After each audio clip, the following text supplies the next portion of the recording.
நம்ம அப்போவே போய் டென்டிஸ்ட் கிட்ட என்னன்னு பார்த்துக்கிட்டோம்னா சிம்பிளாக ஃபில்லிங் முடிஞ்சு போயிடும். கொஞ்சம் அப்படியே சரி பார்த்துக்கலாம் அப்படின்னு விடும்போது கொஞ்சம் டீப் டவுனாக போகும்போது கொஞ்சம் நாள் அந்த பல்லு கூச ஆரம்பிக்கும்.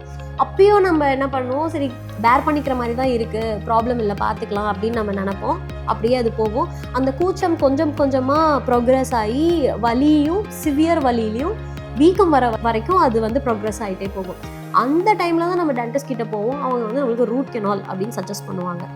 இதில் யாரோட மிஸ்டேக்னால், நம்ம ஃபர்ஸ்டே அந்த பல்லு கருப்பாக இருந்துச்சு அப்படியே போயிருந்தோம் அப்படின்னா அது உங்களுக்கு ஜஸ்ட்டு ஃபில்லிங்கோடு முடிஞ்சிருக்கும். நம்மளோட அறியாமை தான், இல்லை நம்மளோட அதுக்கு இம்பார்ட்டன்ஸ் கொடுக்கணுன்ற ஒரு விஷயம் நம்ம யோசிக்காததுனால தான் அது ட்ராக் ஆகி நம்மளுக்கு ரூட் கெனால் வரைக்கும் போய் நிற்குது.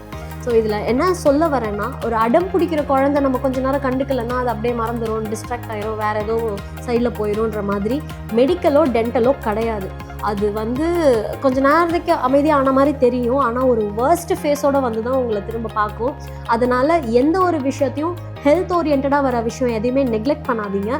ஸ்டிச்சிங் டைம் சேவ்ஸ் 9ன்னு சொல்லுவாங்க. ஸோ உரிய காலத்தில் ஒரு தையல் போட்டிருந்தா பின்னாடி 9 தையல் போட வேண்டிய அவசியம் இருந்திருக்காது. Choose wise.